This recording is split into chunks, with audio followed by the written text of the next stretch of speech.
ఎన్నికల సంఘం ప్రతిష్టాత్మకంగా చేపట్టిన ప్రత్యేక ఓటర్ సవరణ కార్యక్రమంపై ప్రజలలో పెద్ద ఎత్తున అవగాహన కార్యక్రమాలు నిర్వహిస్తున్నారు. ప్రజా సంఘాలు, స్వచ్ఛంద సంఘాలు, రాజకీయ పార్టీలు, ప్రభుత్వ ఉద్యోగులు ఇంటింటికి తిరిగి ప్రచార కార్యక్రమం చేపట్టారు.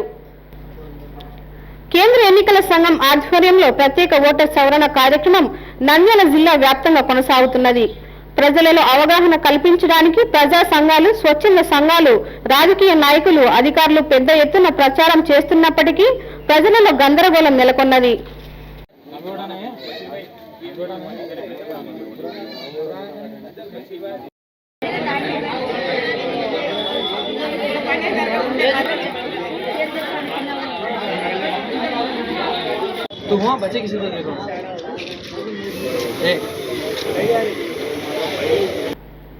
నంద్యాల పట్టణంలోని 40వ వార్డు నందు ప్రత్యేక ఓటర్ సవరణ కార్యక్రమంపై అవగాహన కార్యక్రమం రాష్ట్ర minority finance corporation director Khalil ఆధ్వర్యంలో అవగాహన కల్పించారు.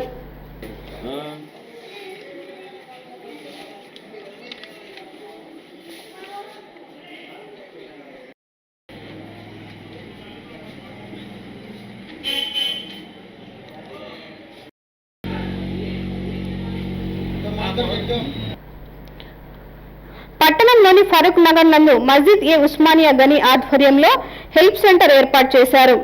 ప్రత్యేక ఓటర్ సవరణ కార్యక్రమంపై స్థానికులకు అవగాహన కల్పిస్తున్నారు. కార్యక్రమంలో మస్జిద్ పలువురు సభ్యులు పాల్గొన్నారు.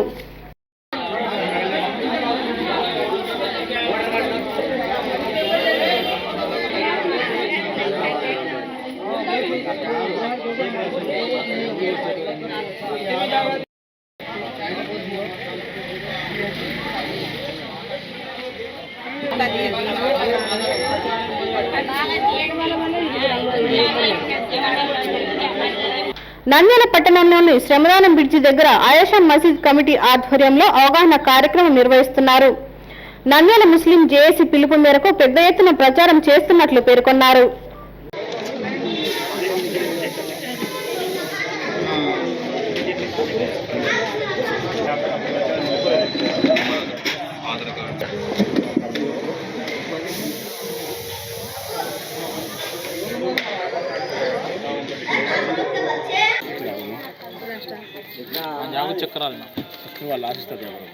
ఓటరు ప్రత్యేక సవరణ కార్యక్రమంలో బిఎల్ఓలు కీలక పాత్ర పోషించాల్సి ఉండగా కేవలం ఫారంలను ఓటర్లకు అందజేసి ఏమాత్రం సలహాలు ఇవ్వకపోవడంతో గందరగోళంగా మారింది. ప్రజలలో పూర్తి ఆందోళన కల్పిస్తున్నది. బిఎల్ఓలు ఇంటింటికి తిరిగి చేయాల్సి ఉండగా ఏమాత్రం స్పందించకపోవడంతో చర్చనీయంగా మారింది. జిల్లా ఉన్నతాధికారులు చర్యలు తీసుకోవాలని ప్రజలు కోరుతున్నారు. అసలు ఈ ఫామ్ ఎలా పూర్తి చేయాలని కొంతమంది కన్ఫ్యూజన్ అవుతున్నారు. భారత ఎన్నికల శాఖ ఇచ్చిన గణన ఫామ్ లో మొదటగా మీ డీటెయిల్స్ అనేవి ఫామ్ యొక్క పైభాగంలో ఉంటాయి. ఫామ్ రైట్ సైడ్ లో ప్రస్తుతం ఉన్న మీ ఫోటోనైతే అతికించాలి. దీన్ని 3 బాక్సులుగా విభజించారు. మొదటి దానిలో ఓటర్ యొక్క ప్రస్తుత పూర్తి వివరాలు చేర్చాలి. అంటే పుట్టిన తేదీ, ఆధార్ నెంబర్, మొబైల్ నెంబర్, తండ్రి లేదా సంరక్షకుని పేరు, తండ్రి లేదా సంరక్షణ ఓటు గుర్తింపు కార్డు నెంబర్, తల్లి పేరు, తల్లి గుర్తింపు కార్డు నెంబర్. మీకు పెళ్ళైతే మీ భాగస్వామి పేరు, అవ్వకపోతే ఖాళీగా వదిలేయండి. మీ భాగస్వామి యొక్క గుర్తింపు కార్డు నెంబరు. ఇవి మొదటి బాక్స్ లో పూర్తి చేయవలసినవి. మరి రెండవ బాక్స్ లో 2002 నాటికి మీకు ఓటు ఉంటే ఎస్ఐఆర్ యొక్క ఓటర్ల జాబితా వివరాల ప్రకారంగా ఈ బాక్స్ ని పూర్తి చేయాలి. అంటే మీ పేరు, ఓటు గుర్తింపు కార్డు నెంబర్, బంధువు పేరులో తల్లి లేదా తండ్రి పేరు, వారితో మీకు ఉన్నటువంటి బంధుత్వం, తల్లి లేదా తండ్రి, జిల్లా, రాష్ట్రం, శాసనసభ నియోజకవర్గం పేరు, నియోజకవర్గం సంఖ్య, భాగం సంఖ్య అంటే మీ ఏరియా బూత్ నెంబర్ వేయాలి. క్రమ సంఖ్య అంటే మీ ఓటర్ లిస్ట్ లో మీ సీరియల్ నెంబర్ అంత అనేది వేయాలి. ఇంకా మూడో బాక్స్ లో 2002 నాటికి మీకు ఓటు గుర్తింపు కార్డు లేనట్లయితే మీ తల్లిదండ్రుల లేదా తాత నాన్నమ్మలకు భారతదేశంలో ఎక్కడున్నా వారి గత 2002 నాటి ఎస్ఐఆర్ లో ఇవ్వబడిన ఓటు గుర్తింపు కార్డుల వివరాలు చేర్చాలి. అంటే పేరు అని ఉన్న చోట తండ్రి పేరు రాయాలి. ఓటర్ ఫోటో గుర్తింపు కార్డు అంటే మీ తండ్రి గారి ఓటు గుర్తింపు కార్డు నెంబర్ వేయాలి. బంధువు పేరు అంటే మీ తండ్రి గారి నాన్నగారి పేరు రాయాలి.